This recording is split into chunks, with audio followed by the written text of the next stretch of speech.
जय जय महाकाल, जय महादेव। आप सभी भक्तों को नाग पंचमी की हार्दिक शुभकामनाएं। तो आज मैं बहुत बड़ा वीडियो लेकर नहीं आई हूँ, छोटा वीडियो है और इसमें नाग पंचमी की कथा मैं सुनाऊंगी। क्योंकि नाग पंचमी की कथा सुन लेने मात्र से ही नाग सर्पदोष से भी कुछ हद तक मुक्ति मिल जाती है। कहा गया है कि आप अगर नाग पंचमी के दिन के बाद कथा सुनते हैं तो भी आपको वो फल प्राप्त होता है। तो सुनते हैं हम कथा। तो एक बार एक गांव में एक किसान रहता था। उस किसान की एक बेटी और दो बेटे हुआ करते थे। किसान बहुत मेहनती था। वह अपने परिवार के पालन पोषण के लिए खुद हल चलाता था।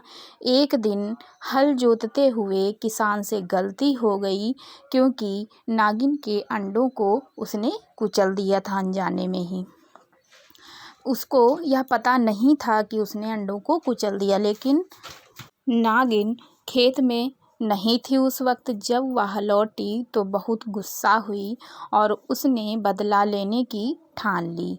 फिर क्या हुआ, नागिन ने कुछ ही समय बाद किसान के बेटों को डस लिया, जिससे दोनों बेटों की मौत हो गई। फिर क्या, नागिन किसान की बेटी को भी डसना चाहती थी, लेकिन घर पर नहीं थी वह उस समय। अगले दिन नागिन फिर किसान के घर आई तो देखकर बहुत हैरान हुई, क्योंकि जो किसान की बेटी थी, वह किसान की बेटी जो थी उसने नागिन के सामने एक कटोरी में दूध रख दिया और नागिन से माफ़ी मांगने लगी। और किसान की बेटी के इस रवैये से नागिन बहुत खुश हुई, यानी कि उसने जब दूध रख दिया तो नागिन बहुत खुश हो गई।